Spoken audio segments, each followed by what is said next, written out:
All right. Welcome, everyone, back to the Home to Self podcast. My name is Lilly, and I've got Janis on the show today.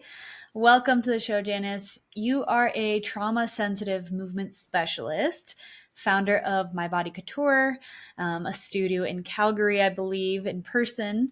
But it seems like you help people with a variety of body focused services to really help them alleviate pain and illness and injuries and other limitations that come up, including trauma. So I'd just like to pass it on to you right away and hear a little bit more about the work that you do, because I know you have so many different certifications in different areas and I do. disciplines.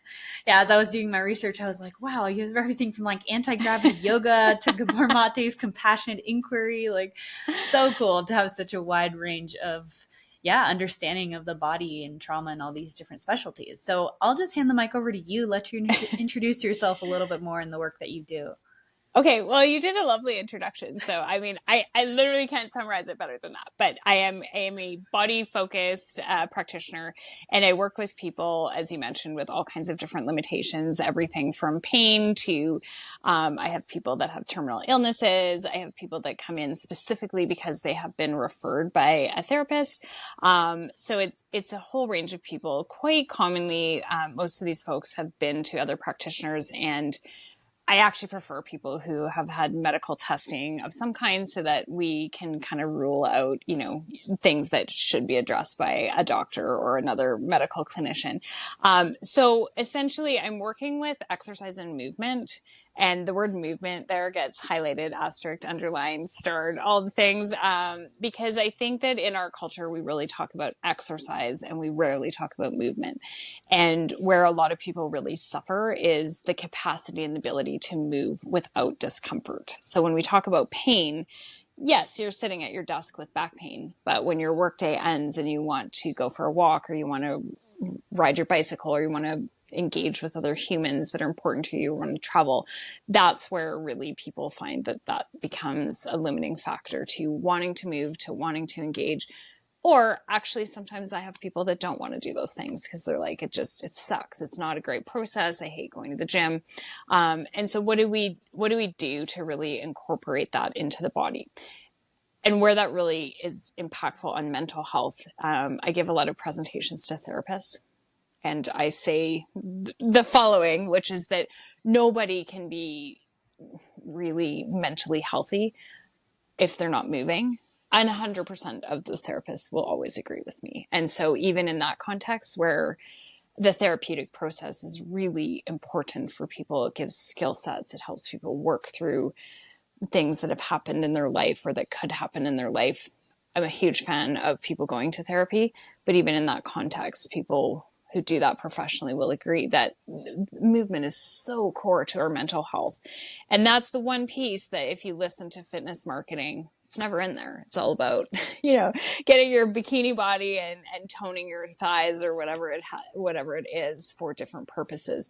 So the purpose of what I am doing really is about feeling good in your body, and that includes your mental health. So it is a circle where we can't feel mentally healthy without movement, and we can't feel like we want to do movement if we have mental health, trauma, etc.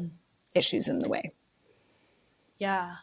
Yeah, I'm excited to dive in a little bit more in a moment about, the correlation between mental health and movement. But you brought up a really interesting point. I'd love to ask you to differentiate the difference between movement and Yeah. exercise in your own words. Yeah, this is one of my favorite things because people don't typically think about it. But exercise, the way that we do it, and again, kind of this is at this moment in our cultural history, it might change in the future, but it is something where we tend to set aside a chunk of time and go do that somewhere outside of our home, outside of our own environment. Some people do have spaces in their home where they do it, but you're going to go get your workout. And so then within that, there's kind of a whole bunch of different pieces, one of which is often kind of what we wear. So there's a whole costume requirement.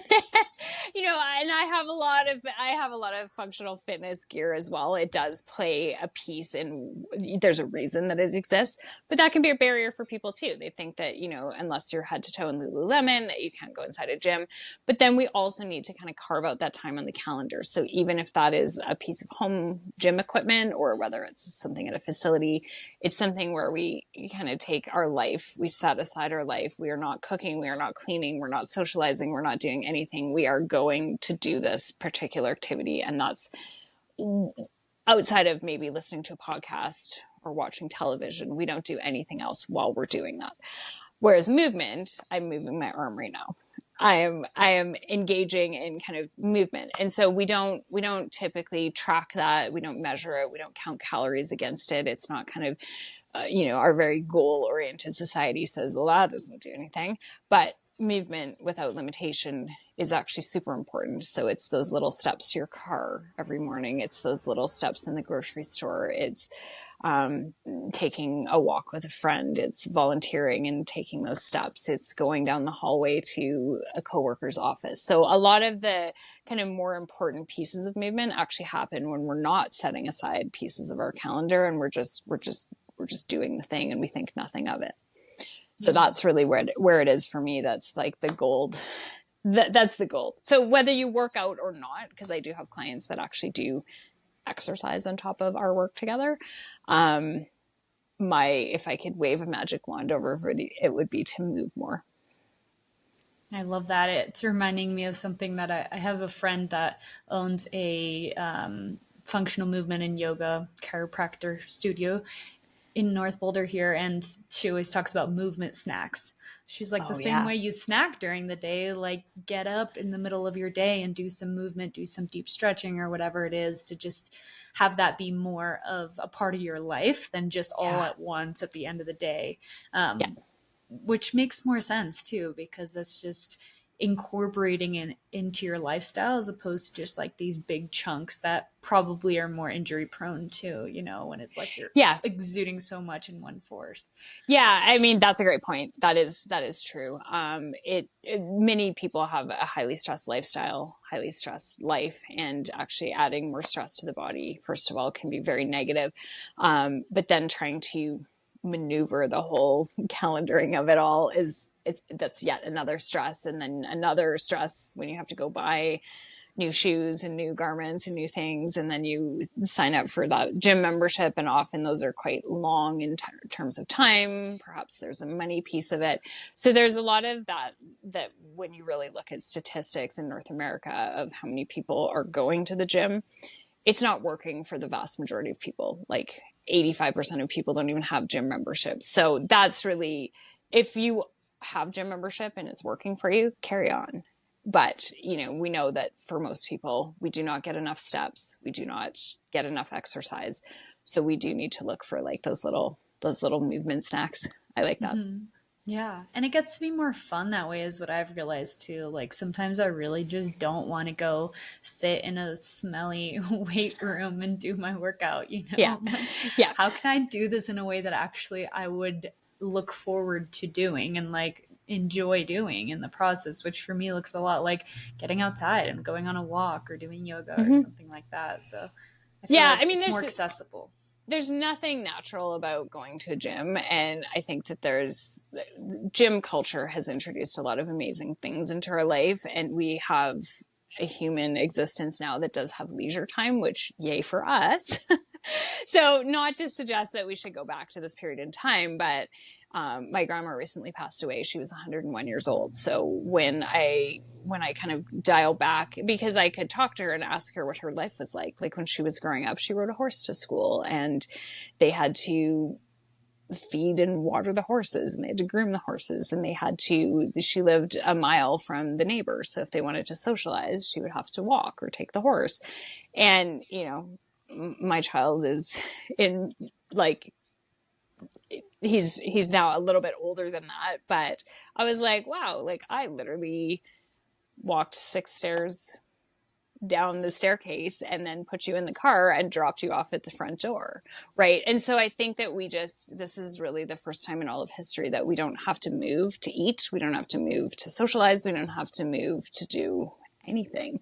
And so now we actually, ironically, we went from kind of all of history, humans really struggled to get rest and to find food. And now we have the opposite. We have an influx of food and we have to struggle to find ways to move, because if I want to socialize, I can lean my body this way, pull my phone out of my pocket, and just, right. And, most of us are driving everywhere, etc. So it actually almost takes a lot of intentionality to build movement in. And that's where we get those concepts like take the stairs instead of the elevator. And I'm aware that those can feel a bit annoying, but if we don't purposefully build those in, we just don't do it.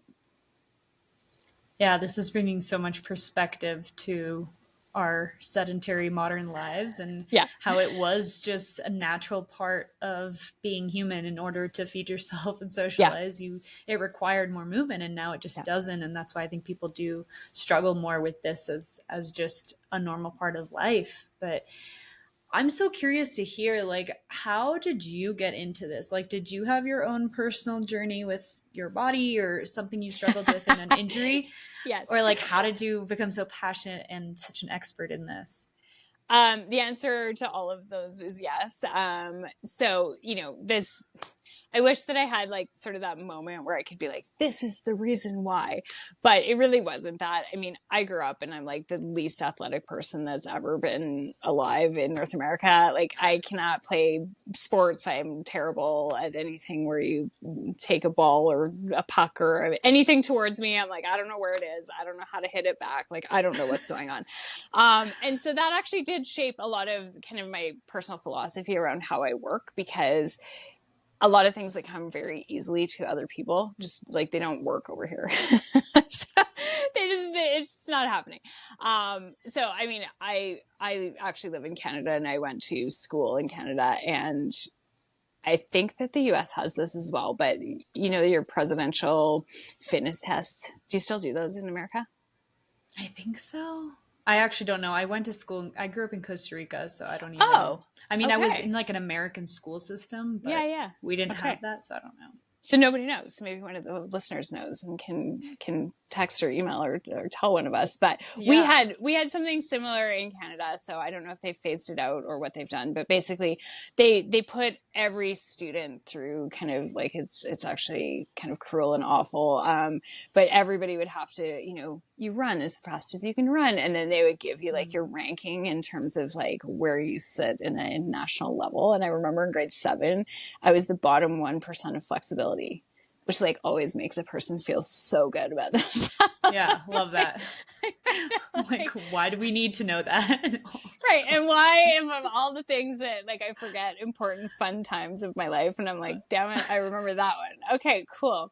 So just to, contextualize it. So I always felt like there was something wrong with my body because I went through phys ed programs and we had a component where you could academically learn the rules of volleyball, and then you had to get out and play it. And we got graded on that. And like, it was just a mess, because it wasn't my phys ed teacher's fault, because he was following what he needed to do. But I remember sitting in his office crying, because I'm like, my dude, like, this is bringing down my academic average. Like this is kind of a big deal, in high school. So, forwarded on in my life. And, I went to post-secondary education where I discovered running. And that was kind of the first thing where I felt a little bit of competence, because all of a sudden we kind of take away, we're not grading it, we're not measuring it. You can measure running, but like I didn't really. I could put on a podcast and kind of just be by myself. It didn't require like a team. I'm a very extroverted person, but I was like, actually to this day, like I don't prefer to do my fitness and movement in teams. I just don't like that. I just want to, that's my kind of personal time for myself. And I don't want to do that as a group. It's like, so I discovered that I really liked it, and I was actually like not even terrible at it as soon as it wasn't like sprinting. So I actually am like a reasonable distance runner. And it, that just wasn't part of like the physical education curriculum. They've subsequently, added more of that kind of component into phys ed programs, because I notice now there's things like you do a rollerblading module, and you do like a bigger range than I was exposed to as a kid. But what happened was that I got a knee injury. So then it was kind of back to like, ugh, something's wrong with my body. Like, why, how come other people can do this and I can't? And then I went on this pathway where I tried to figure the problem out, and it was not easy, because I would go to a practitioner and things either did or did not feel better, and then the problem would come back as soon as I started running again. So that kind of set off that lifetime spiral of, okay, like I did discover that there was something that was like reasonably doable, that I enjoyed to a reasonable amount. And I do want to mention this. Like, I think sometimes when health practitioners, yoga teachers, etc., like speak about fitness, it's this thing where it's like, oh, I love it the most ever. And then other people hear that and they're like, well, I don't like it, or it's okay, or I don't mind it, or I don't want to stab someone. So like, I think I modulate somewhere between like, I like it to this is tolerable. I've never been somebody who's like, I love this so much. And what I have fallen in love with is the process of discovery of the body, helping other people through that. But I wouldn't say that I'm someone who like, you know, even to this day, if I go for a run, as I'm doing it, there's part of me that's like, ugh. Right. So, but I get the benefits of doing it, and I feel good afterwards, and I enjoy feeling healthy, but it's not something ever that I'm like, this is my favorite passion in life. I'd rather be doing this than anything else. It's probably not. It's not true. So that's kind of where, you know, if there was a moment where I'm like, I can pinpoint that as the moment, it was the running injury. And that's kind of how I started with the mind body exercises, because ultimately it was Pilates. That was that game changer for me, where I'm like, oh, this feels different in my body. I could step away from all of that, you know, junior high phys ed turmoil. My body felt different. I felt confident. And I to this day, I've never had any further problems with my knee. So it actually got to the underlying component that was important. So that's kind of the root of how and why I do what I do. I don't think, well, I know I didn't intend to turn it into a career, but it just became, it's endless. The human body to me is endlessly fascinating. So I will never stop. Yeah. Yeah, no, I think it's really interesting too, because I feel like you're bridging the gap between these movement specialists who are like an athlete growing up and are just like Yeah. a completely different kind of human than your Yeah. average person Yeah. who needs help.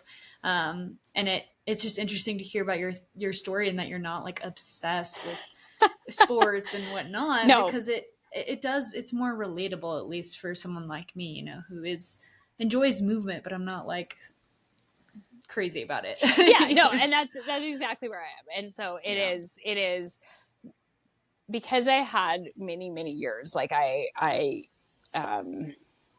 described it as almost like a body dyslexia, because when I see a movement or somebody teaches me a movement, I have to literally take it into my body, break it down, rebuild it, understand it. There is an intellectual part of it. And then by the time I can get it in my own body, I can teach it to pretty much anybody, because I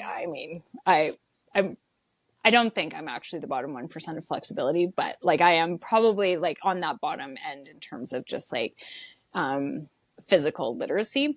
So that for me is actually great, because I can make it very relatable to people. And I've worked with lots of sedentary folks. I've worked with people that are also have won Olympic medals. So it kind of can run the gamut, but I think that there's a gift in those other folks who it just comes to naturally, and there's a whole set of people they can work with. I definitely, if, you know, somebody is like, I just don't get it, I'm like, I can help.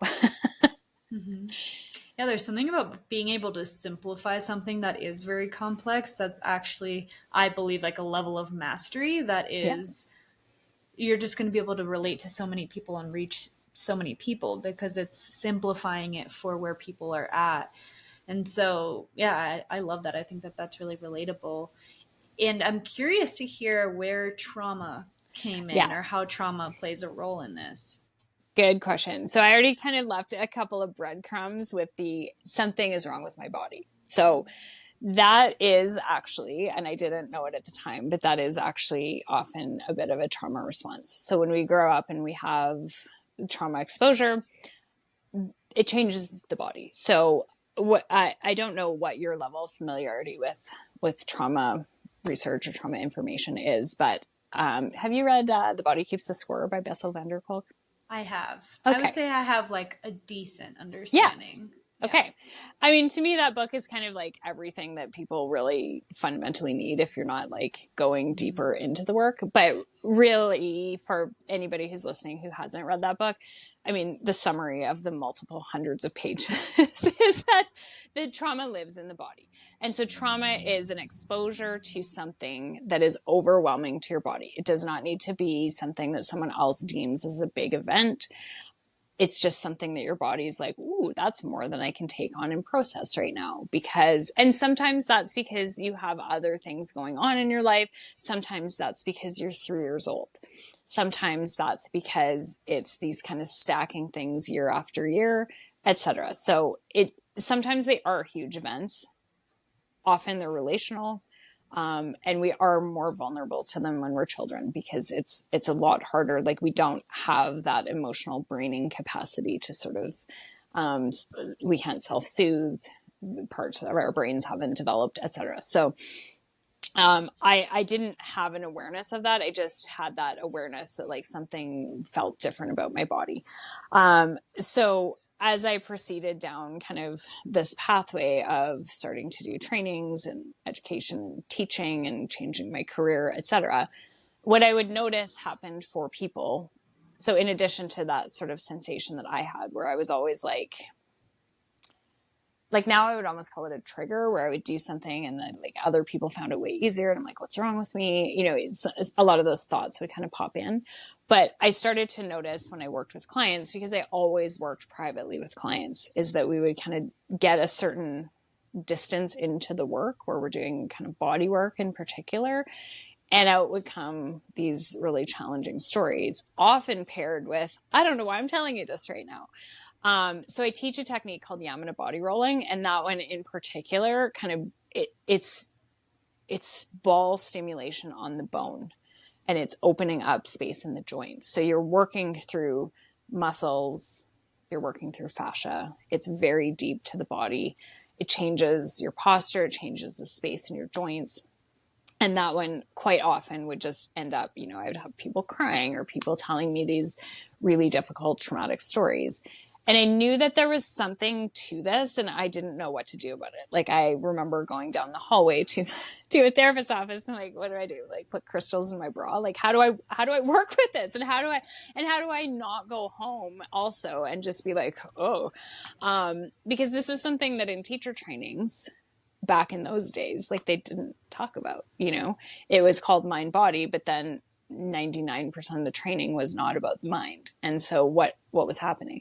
So he was kind of the first person to be like, all right, this is called trauma and this is a direction to go in. So, that's when I really started adding it into my practice because I was like, literally, it's super irresponsible of me to not take training in this because it is happening so often. It wasn't kind of a one-off. It wasn't a random occurrence.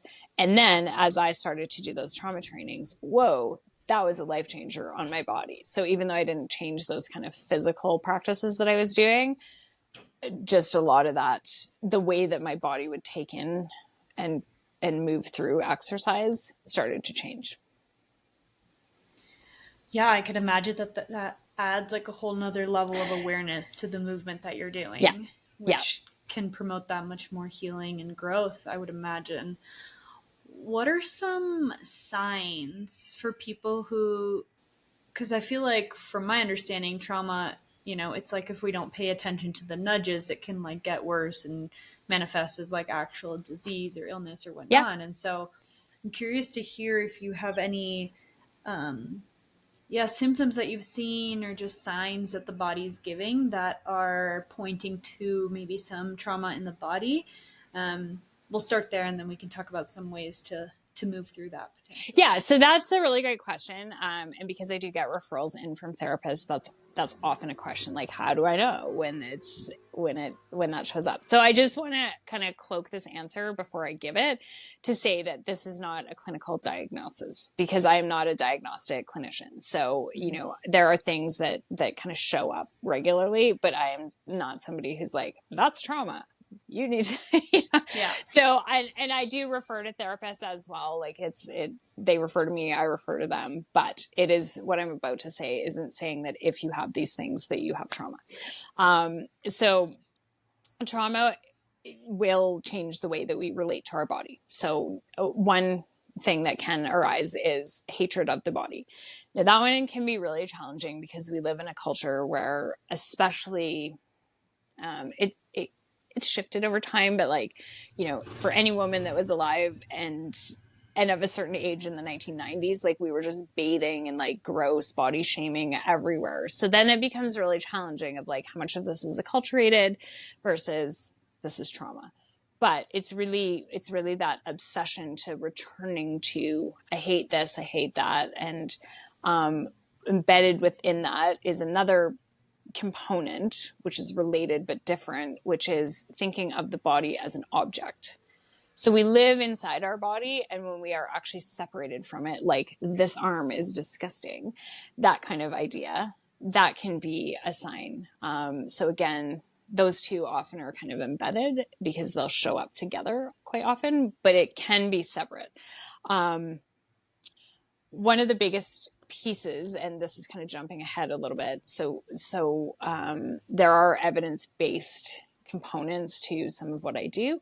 And one of the pieces that we know in terms of integrating traumatic experiences is something called interoception. So it is the capacity and the ability to tune into your body, get information from your body, and be aware of it. So when we are lacking any component of that, that can be a sign. And again, super challenging, because we don't go to high school and learn to interpret our body. We actually arguably do the opposite. We're living in a very brainy culture. So it can be like, again, it exists on a bit of a spectrum, because just because you're like, oh, I have no idea what I feel in my body or where that is, that doesn't mean necessarily that you have trauma. That said, that's often a driving force for a therapist to refer to me, because when we're in a therapeutic process, we have to have our body. There's certain therapeutic techniques, EMDR being one of them, where we have to be able to do a body scan. We have to kind of be able to tune into the body. So if there is kind of no information there, that can be a big sign that we have trauma in the body. This is related again, but hard to sort out. It's talking about the body in a robotic way. So things like, where do you feel that exercise? And somebody's like, in my arm. And then that's all the information they have. So it's like, that is a separate component from them. Which again, kind of links back to what I was talking about earlier, where it's the body outside the self. So those are a few of them. They're certainly not all of them.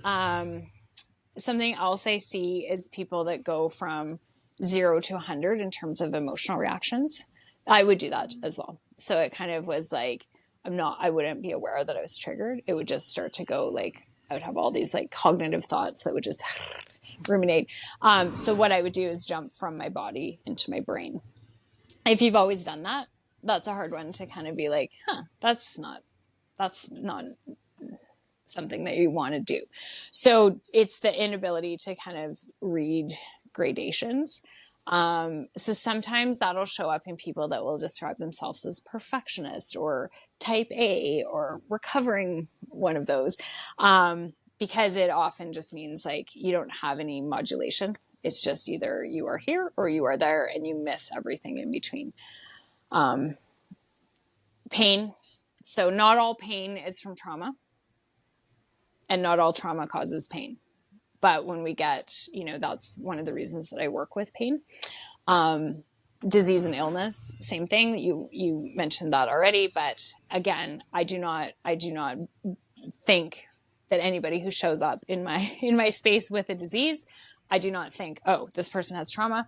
But there are certain vulnerabilities that we do have when we have unhealed trauma, to everything from burnout to high stress to literal diseases of inflammation, et cetera, that we actually do know are correlated for sure. So that gives you kind of a bit of a sense. And the short answer to that is it shows up everywhere in a lot of ways. Mm-hmm. And most commonly, especially if we're talking about like our childhood traumas, it's going to be usually below that grade of perception because somebody has always been that way. So they don't recognize that it's problematic or that it actually isn't normal until quite often it's a bit older in life when you start to be like, I don't see other people doing this, you know, or you start to have pain or some kind of other challenge. Yeah.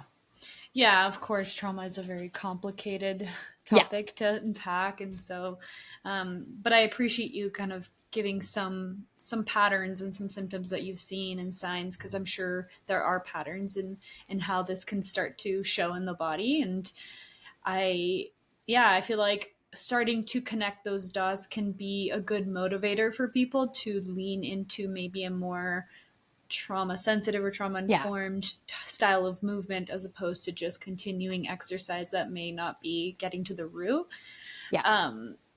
Curious to hear now, based on what you just explained, like how can intentional movement start to help, you know, build that mind body connection or release stored trauma from the body? Yeah, so this is like my favorite topic ever. I want to just actually back up and mention something or address something that you just mentioned, which is that if we are doing different styles of movement, it actually can activate or trigger, especially some of those things that I just mentioned. So if you're somebody who's carrying around like brutal body image, you're a perfectionist, a lot of that population, of which I was one, will actually use exercise as a tool to go kind of act out on that. So, you know, we do see in gym environments lots of people that's just like, let's strip that body fat down to zero. Let's build that muscle. Let's follow these food rules. That can feel like a place of control, and it actually can exacerbate because we're not processing any of the body's experiences. We're not open to any softness. That's a way to literally just shut down all of those emotions. And to be clear, I'm not saying that everyone at the gym is doing that, but just, you know, for if that kind of speaks to you and you're listening to this, that can be, you know, it's the first step is definitely just recognizing that you're doing that. So within kind of my portfolio of training and education and certification, one of the certifications I have, it does have a bit of an awkward name, but it's called Trauma Sensitive Yoga. So that is something I'm going to reference a whole bunch when I answer this particular question. And the reason I'm going to reference that a whole bunch is because the Trauma Center, which is the first part of that modality's name, is actually Bessel van der Kolk's institute. So the reason that I mention that is because about 20 years ago, so Bessel van der Kolk is a psychiatrist, and he's always had a research focus. And so why that's important is because about 20 years ago, he was looking kind of to work with some modalities in terms of, if we know that trauma is in the body and not in the cognition, how do we start to help people develop tools, techniques, things that they can do and experience and explore?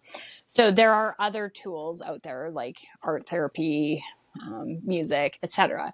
But he brought in a man named David Emerson, who's a yoga teacher, and they started really working on kind of this technique, which became known as the Trauma Center, Trauma Sensitive Yoga. So because that came through his institute, there has always been an evidence-based bent to it. And what that means is that we emerge today, 21 years later, with actually evidence-based components that we know are the clinically effective mechanisms. So that doesn't mean that we know everything there is to know about this, but what we do know is that we are starting to have studies against it that say, yes, this is what works and this is why it works.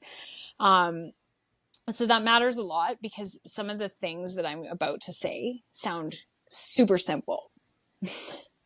It sounds like, okay, that's got to be made up, or like that wouldn't actually heal trauma, but we know that it's actually part of the effective mechanism.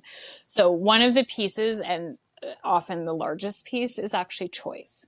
So when we go into a gym environment, we're not really aware of all the coercive pieces that actually exist there. But typically, I already referenced some of this, but we start with kind of, there's an outfit that we have to wear. So there's a uniform. If you go into a yoga room, there's a certain setup that we expect. It's usually mirrors, and there's like fancy mats and all of these things. So in the trauma center, trauma sensitive yoga, we actually start to strip all of that away. Like, you can wear whatever you want. You can have a mat. You might want a mat depending on where you're practicing. You might not want a mat. I don't have any mirrors in my space, and I never have, because Pilates actually never really used them.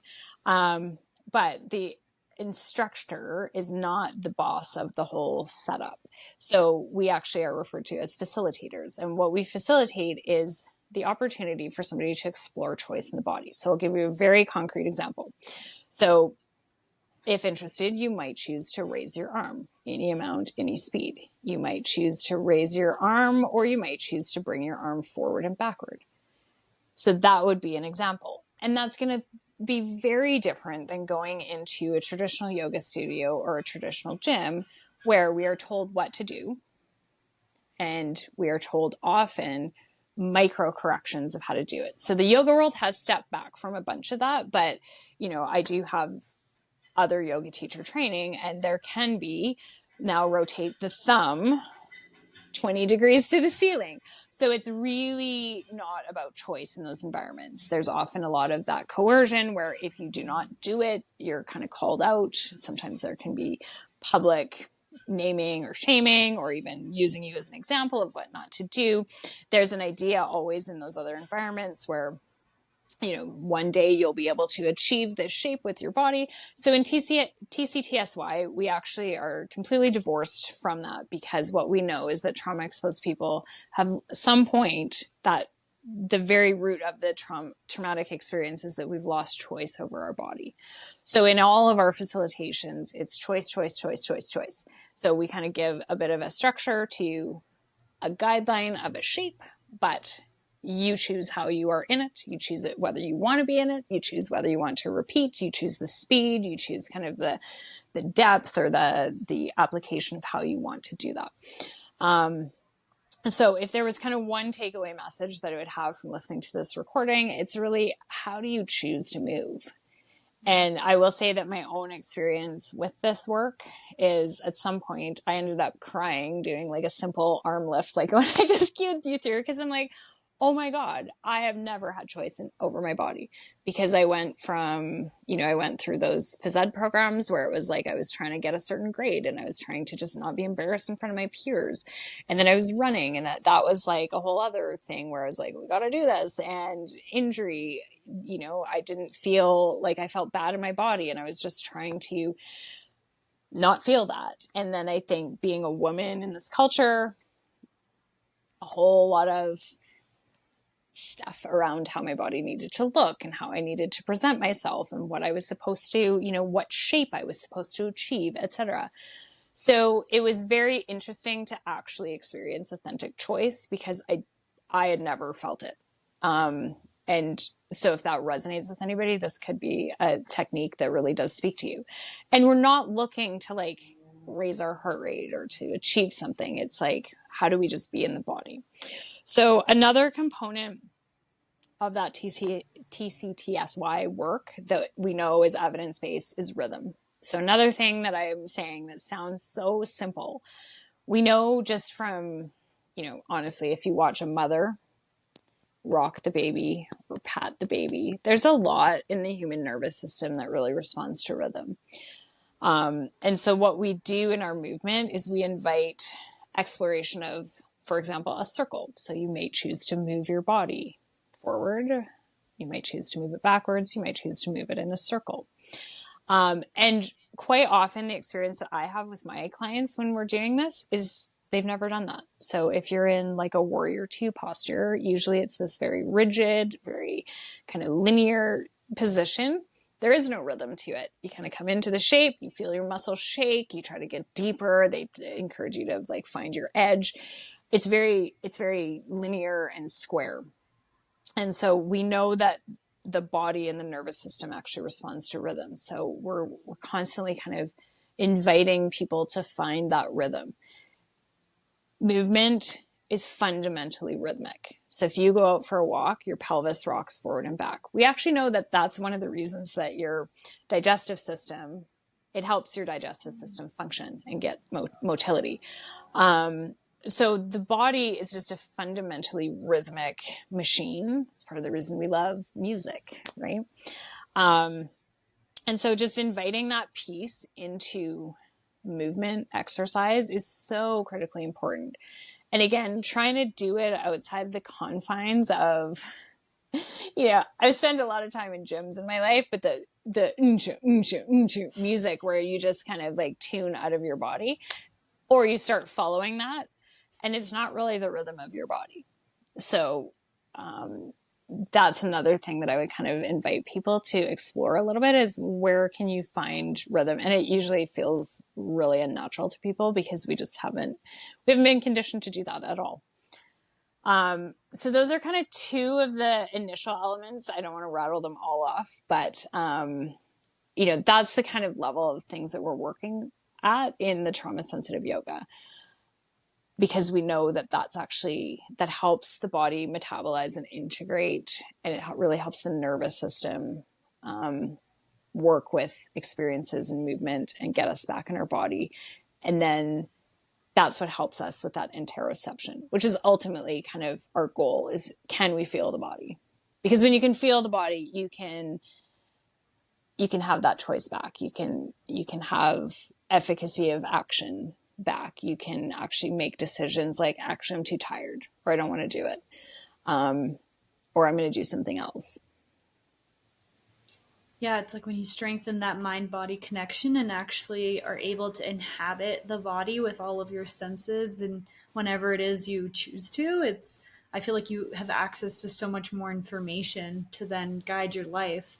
And that's something we've lost students. We always go to the mind and logic and, to try to guide ourselves. And so I feel like that's huge. That's so powerful. And I wonder, like, would you say that some of these examples you mentioned are also practical tips and simple tips that people can use to heal their relationship with their body, especially women? Like, would that be helpful for that as well? Or yes. So one of the reasons I use the word trauma sensitive movement specialist as opposed to trauma sensitive yoga teacher is because what I already came into that particular certification and that particular work with other movement modalities. And guess what? All of that transposes on top. So the things that I'm saying, again, they're simple, which is actually what makes them brilliant, because I don't need a different certification. I don't need a gym. I don't need special clothing. I don't need, at the end of the day, 90% of what we think of as exercise is choreography that's been invented in the last 100 to 150 years at the outside, right? So, all of this is new to human beings, whereas things like choice, rhythm, interoception, that's just part of the human condition. So I think toss it onto everything. And if you need help kind of learning how to do those things, because it didn't come easily to me. I didn't wake up one day and just be like, I'm going to choose. I didn't know how. So that's where you kind of want to go to those specialty classes or seek out that facilitator. But once you learn how, it's literally embedded in absolutely everything you do. And I think that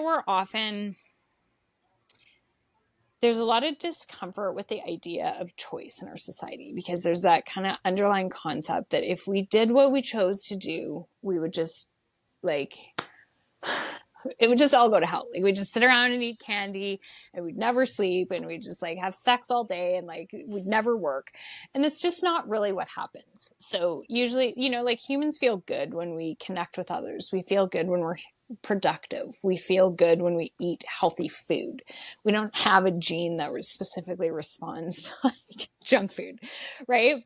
So typically once we open that choice bucket, we do tend to skew towards good, healthy choices because it feels good. And when you make poor choices, like maybe you drink too much or you don't do enough work, you're going to self-correct that if you're actually dialed in.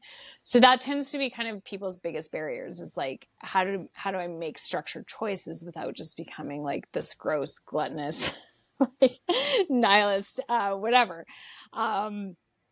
And the more information and feedback you get from the body, the more you're actually dialed into those nuances of what make you feel good. I get more sleep than I ever did before doing any of this trauma work, because I don't feel that sort of like whip over my shoulder being like, you got one more project to do, just stay up all night and finish it.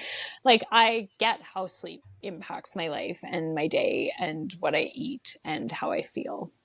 And so I go to bed much earlier than I used to. Yeah, it's funny that you say that. It's reminding me of when I finally stopped restricting food as much as I used to, and Mm-hmm. allowed myself to choose for a period of time, like whatever I wanted. And I had so much fear that everything was Yeah. going to go to shit the moment that I let myself just choose. Yeah. I mean, that is Yeah. the fear, though. It's like, I can't trust myself, Yeah. and so we have all these restrictions to try to control. But what I realized, and I've heard from a lot of people too that have let go of that, is like, oh, I actually don't want it as nearly as much as I did when I told myself I couldn't. That's right. So Yeah. it's an interesting thing, and you start to connect the dots, like you said, of how good you feel when you eat certain things or move or sleep, and it starts to become what you crave, but you still allow yourself to have, the choice, which I think is so empowering. Yeah. And I think that what I've seen in the last, I don't even know how long it's been, but certainly 5 to 7 years, there really has been an uptick in the concept and the availability of information to help people free themselves of food rules. And so we have all of our intuitive there's different models. There's the intuitive eating, there's, health at every size. There's a whole bunch of different kind of capacities. I have not seen that arise in exercise yet. So we're still using the same, coming into that with food. We kind of came out of the 80s and 90s where it was like restrict, eat cottage cheese and peach slices or whatever. Whatever. But I actually still find exercise like really rooted in the same thing that was food, from like the 80s, the 90s, the 2000s. It hasn't really undergone that same shift where we've got that intuitive model. So in all honesty, like what I'm doing is really, it is, but we're calling it trauma as opposed to intuitive. But there's a lot of it that's intuitive exercise. And within that, as you very well know, like there are things to learn. There are tools, and there are kind of really helpful pieces to kind of get to the same place a little bit faster. But that's what it is. It's like learning, I teach my clients a bit of anatomy because actually being able to notice and name what you're feeling and kind of connect the dots of like, here's a skeleton, this is what's inside you, this is why that's happening, here's why that sensation is. Or actually a common kind of cueing thing that I'll give to people is I will go through like the shoulder anatomy and tell people why that kind of cue of keep your shoulders out of the ears when you've got your arms up overhead isn't a good one, because anatomically that's going to create injury. And we go through that, and I have them actually feel where the trap actually rises up, and so that then they have that information. So there is actually like an educational support piece behind this, but at the end of it, it's really about intuitive movement, which is what that would be the ultimate goal for everybody. And so when we have either intuitive movement or intuitive eating, we're connected to ourselves, we trust ourselves, we have that relationship with ourselves. And then at that point, like those traumatic experiences have the capacity to get processed. We have space for those. As long as we're kind of creating those rigid rules, we're looking at other people as experts, we're taking all of that trust outside of us, we're going to stay stuck in those emotions, that trauma. And like you said, I mean, I so relate to that, like that fear of, oh my God, if I let go of the structure, like it's all over. Yeah. Yeah. And it just really invites you into deeper trust with yourself and your body. And it's such an interesting point you make. And I I definitely feel like that's true in terms of it. We've loosened up a little bit and become much more intuitive with food, Yeah. but movement hasn't really caught on as much yet, it seems. And yeah, I think this is a great segue into the next kind of topic of our conversation, which is movement and mental health, which we've talked about a little bit already. I mean, I see how it's all connected, but Yeah. I'm curious to hear a little bit more about what you have seen in terms of how movement and intentional, intuitive movement is correlated and can help with mental health, which is also such a huge problem in this country It and is. in the It world. is.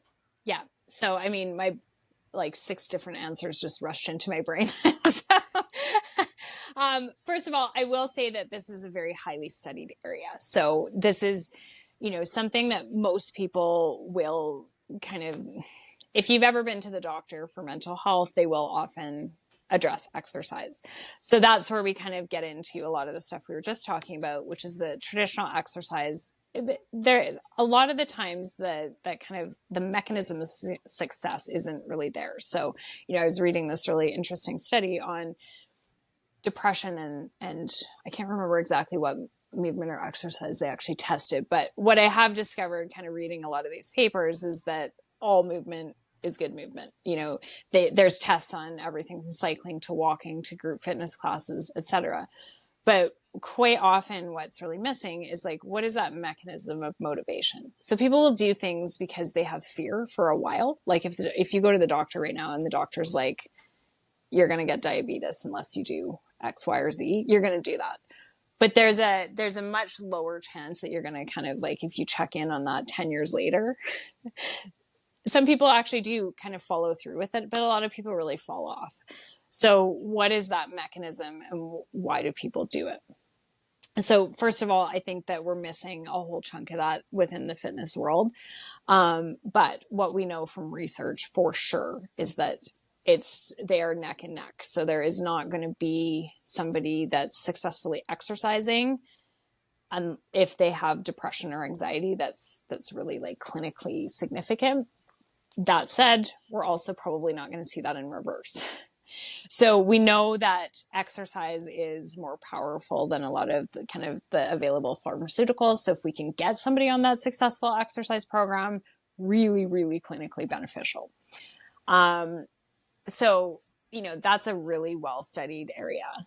But as I said, we've got gaps in kind of how do we execute that? How do we get that to people? So my second answer is when we look at, like we do live in a cool time of history because we have large cohort data sets for things. So in North America, I can't remember the exact specifics, but Canadians always love to think that we're like, we don't have obesity problems. We don't have health problems. We take like 40 steps more a year than Americans do. So it's like, we're the same. And it's like 4,000 steps a day. So that's the part I can't remember. Like, it's like, I don't remember, it's 4,200 or something, in the US. And then it's like 4,240. It's like, so, I'm not a big proponent of like 10,000 or bust, but we do know that there's actually kind of a clinically efficient and effective, like, it tends to be like 8,000 steps a few times a week that people need to take for their health. And so that I've seen different studies and they kind of move around, but you need more than 4,000 a day. We know that. And we're not getting it. So we also know that from all those research studies that that's probably the top thing that you can do for your mental health. People go towards therapy, but actually we should start a walking program and then go to therapy. Or vice versa, but they should really be neck and neck. So we usually think of like mental health solutions as being, it's talk therapy, cognitive behavioral therapy is really the model that everything's built on. And we just set aside the exercise. So, building that in, because all of the things that I talked about earlier, that's part of that mechanism for why. And then the last thing that I would say is I have a training from Gabor Mate, and so there's a little bit sometimes of nuance in what I'm about to say, but his modeling and his kind of overarching belief system is that things like anxiety and depression are actually coping mechanisms. So they don't kind of pop up from nowhere in the body. They are biological. We do feel the symptoms of those. We do feel the impact of those. So it's not to say that they don't, but that's a place where your body's like, hey, whoa, buddy, we're going to slow this all down. Now you're depressed. And so part of how you get out of that is going to be to, and I'm certainly not saying it's easy, but that again, there is going to be a link between if your body's shut down, and it doesn't matter if it's from crippling anxiety or depression, that is a shutdown state of the body, is to gently wake that back up. And again, I wouldn't dive into like, let's do a hardcore cycling program, but something like that trauma sensitive yoga where we're looking at moving the arm or doing some rhythmic motion of the body, that's going to help our nervous system really get the messaging that we're safe, we can modulate, we don't have to be kind of stuck.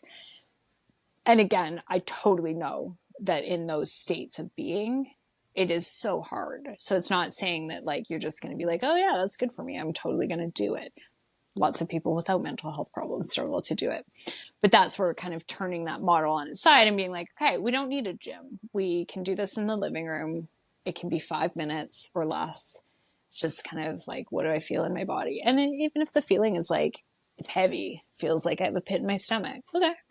And then just accepting that that's how we feel. Yeah. Yeah. I mean, I think everyone understands that they feel better when they move, right? It's interesting to start to recognize that the movement can be so many different things. Like it can look so many different ways. And I think that that's actually bridging the gap, because although people know it's good for them and for their mental health, it's like the statistics of how many people actually take that and implement it is just sad. And so do you have some other practical tips or movement practices that you can share for people who just need that bridge or need something that's a little bit more enjoyable or simpler to get started? Yeah. And so again, I'm going to just assume that like, if we're 56 minutes into a podcast, we're talking about a populace that's listening, that's not like in clinical crises of any kind. So that's who I'm going to speak to right now. So I think that, again, I'm going to give like a very simple answer, but that's often where kind of the juice is. So if you can think of your whole life and think of an activity that you thought was somewhere on the range of like not bad to I actively like it, that's probably where you're going to find the most success. So most of us try to push ourselves because, I've had so many clients, it's a strange one to me, but they think of, well, to be fit or to exercise, it means I have to run. And I don't know why that one in particular keeps coming up, but the gym is the same thing. Like if you have never gone to the gym and be like, whoa, that was a great experience, or that was an okay kind of time, I would just say like, don't, because there's a whole set of things that are built into that model. And if it doesn't work for you, don't try to force it. Like again, I'm going to assume everybody listening is an adult and there's 100% kind of like penetration in terms of messaging to go to the gym. There's nobody listening who's never heard that message. It's just, we've all heard it. So if you are not called to do that, and it could be because the gym's too far away, it could be because you don't have time, it could be because you feel self-conscious, it could be because you hate the smell, it could be because of money. Who cares? It doesn't matter. Set that one aside and try to kind of index. Like when I go through my life and I'm like, what was one thing I liked as a kid or didn't mind? It was riding my bike. And like to this day, I don't even really consider that like exercise. It's just like a thing where I'm like, wee. And that's, that might even be beyond the capacity that you personally have, but like trying to get yourself out of that like counting modality where we're like, I actually like Apple Watches. I think there's a lot of great benefits to it, but like where every second that you exercise has to be, gotta hit the watch and it has to all add up at the end of the week. Like I really encourage people to just step away from that. To me, the benefit of doing that is just to kind of get baseline numbers and to check in every now and then. But the more you can kind of step away from that and just start to be like, if you think of that intuitive eating model, like what does that intuitive exercise model look like? What's something that you enjoy? What's something you have time for? What's something that you actually, that you're going to actually do? And what are some ways that you can build that into your life in ways that don't require, I'll give an example. Like I'm a lone parent and I always have been. And so that when my child was younger, exercise meant getting a babysitter. Exercise meant getting up at 4 a.m. And, we always hear those stories of like the super moms getting up at 4 or 5. And I'm like, well, right. But then like not getting enough sleep just, it's just like not a thing. Right. So either to get up at 4 or 5, you either have to have support to go to bed at 8, or your child goes to bed at 8, or, there's other pieces that just like I didn't have. And so what I kind of stumbled onto, and I remember my yoga teacher laughing at me, but like I would get up in the morning and I would do 14 minutes of yoga because that was something I could do. And at that time, what I needed most was to kind of down regulate my nervous system. So I didn't need these intense things. I didn't need to run. It made me feel bad. So, my child is older, so that kind of has shifted. I don't need as much of that. I have a lot more time, etc. So I think that's what we really need, is just to kind of dig into like, what is that intuitive piece of us at this moment in life? What do I like enough? What can I afford? What do I have time for? And never feel like it has to look, if it's not 60 minutes, I'm not doing 4 minutes. Like do the 4 minutes, I was like, well, I'm pretty proud of myself for doing a 14-minute yoga practice every day because I could just do 0, right? So I think that's where we want to start. And then I think there's so many tools and support people like myself that can kind of help you advance or to help you build programs. And I really I work one-on-one with people. So I work with people who have complicated situations where like kind of like nothing is working. There's a whole set of other folks out there that are supportive for people that like everything will work for them, right? Or they don't have complicated situations. They don't need kind of those extra tools. So there's everything from books to YouTubes to podcasts, but I would just encourage people to keep it as simple as humanly possible. And a book that I actually love has nothing to do with fitness or exercise, but it is a book called The One Thing. And it's about habit building, and it's about breaking what is the one thing you want to do and how do you break it down into the simplest action possible. And that's really that's a philosophy that I'm all about, because we're not going to do the complicated thing when we don't do it at all. Yeah. Yeah, I mean, I hope that this can just serve as a giant permission slip for people that are not feeling it with the regular exercise model, and can find other ways that are more gentle, more fun, more doable. And it's reminding me too, I went through a period a couple months ago where I was really struggling with my mental health, and I was just stuck in my same 4 walls doing work on my computer by myself, and it was just not working at all. And I wasn't inspired to go to the gym, as we usually aren't when we're in these spaces. Nope. And so what I was doing, and my husband encouraged me to do, was like every morning, first thing was like go get into my body. But it was like the simplest things, like going on a walk with my dog, or going and jumping into the creek, or just doing something. But it really does make such a difference when we just, do something that is enjoyable, but allows us to like really bring the awareness down into the body and get some movement going. And so it can look however you want. Absolutely. And I think what you just said, I mean, again, highlight, underline, asterisk, simple, because we love as humans to make everything complicated. So the more complicated it is, the less likely we are to do it, especially if we're not doing it now.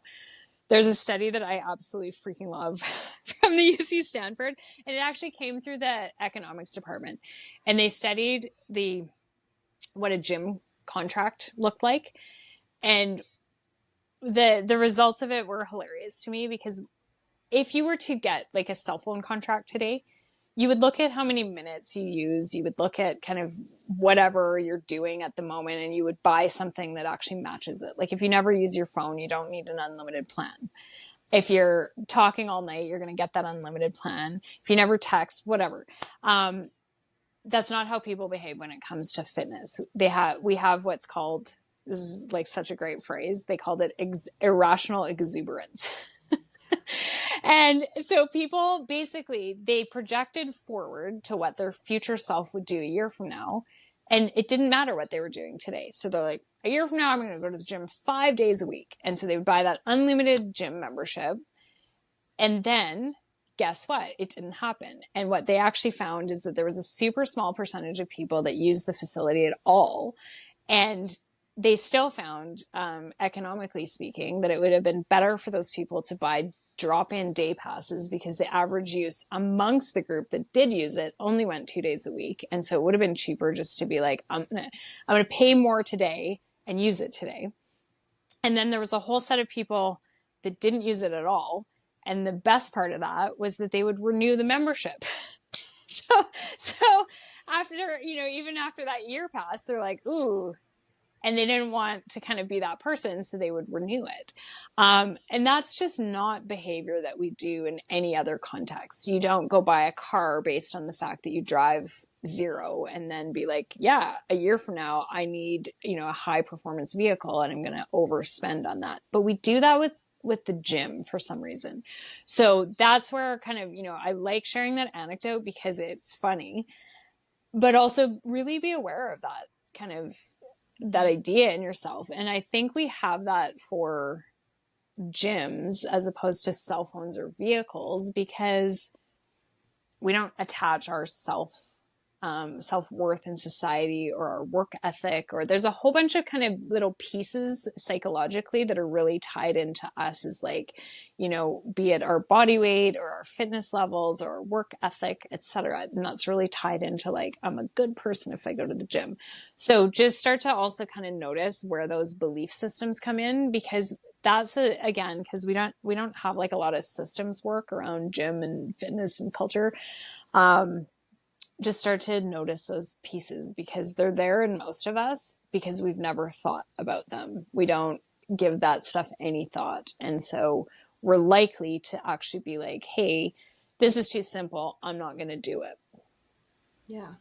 Yeah, I was going to say, I feel like that points to a lot of the shame and guilt that lives, beneath that. And that is correlated with whether or not we exercise and how we look physically, and just how deeply identified we are and programmed. And so this conversation has just been such a, like I said, such a permission slip, and so eye-opening in terms of like what movement can look like and the healing aspects of movement as opposed to just exercise, which I think is going to be so beneficial for everyone listening to start to implement this in a different way, to start healing and growing and feeling good in their bodies. And we know that has so many positive effects. And so before we wrap this up, I have some rapid fire questions that I ask every guest. Okay. So the first one is, what is one of the most important lessons that you've learned along your journey? I mean, I'm a big proponent of do it now, because, not to be cliche, but we truly do not know what tomorrow brings. We don't know what 5 minutes from now is going to bring. So I really have found a lot of benefit for myself. And also, like, we evolve as people. So if there's something I want to do, something on my to-do list that I'm like, yes, I would like to do that and have that experience, do it now. Yeah. I heard a abbreviation one that said, "Darn it, do it right now." I like stuck that. with me. Yeah, no, I really. But yeah, that. Absolutely. So next one is, what are top 3 or 3 of your favorite health and wellness practices? So I do yin yoga every morning, so I would definitely put that on a list. Walking as much as I can, so being really inefficient with my errands and things so that I can walk. And getting good night's sleep, because it's the foundation to all your other healthy eating habits, etc.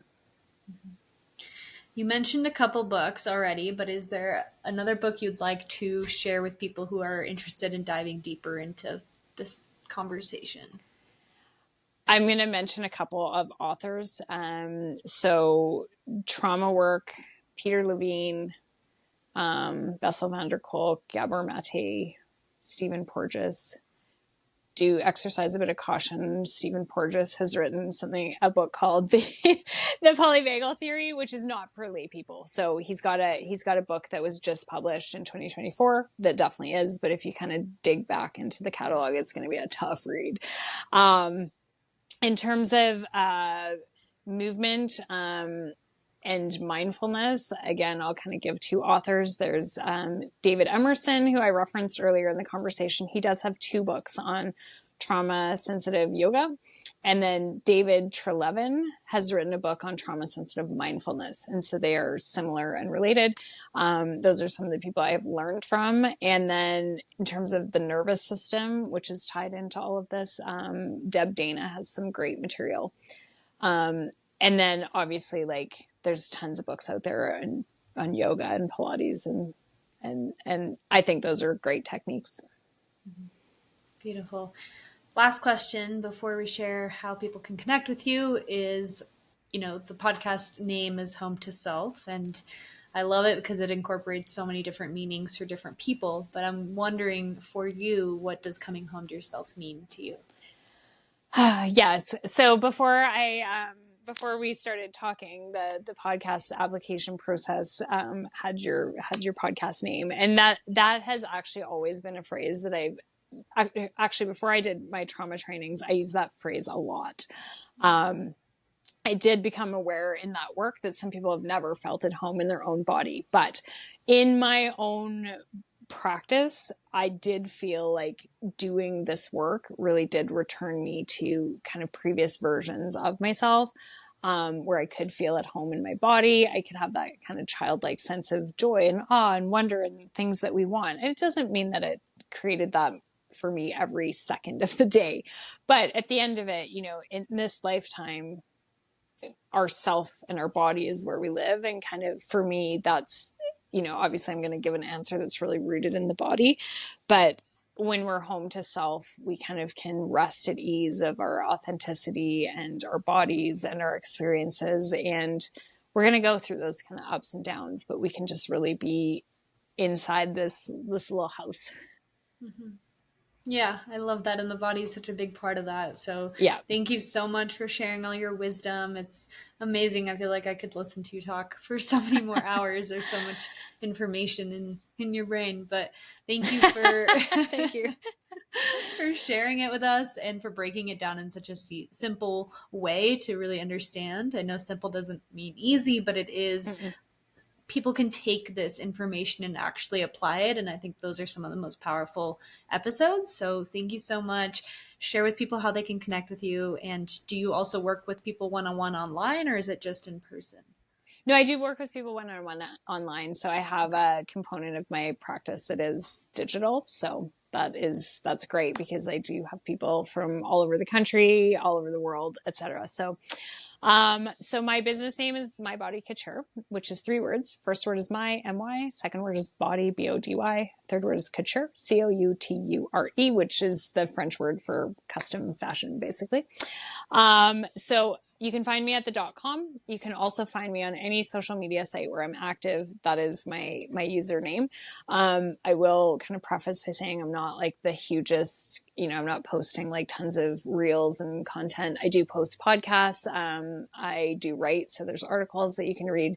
But what I really am big on is kind of engaging. So if you send me a message, I will answer. If you have questions, ask them and I will do my best to provide an answer.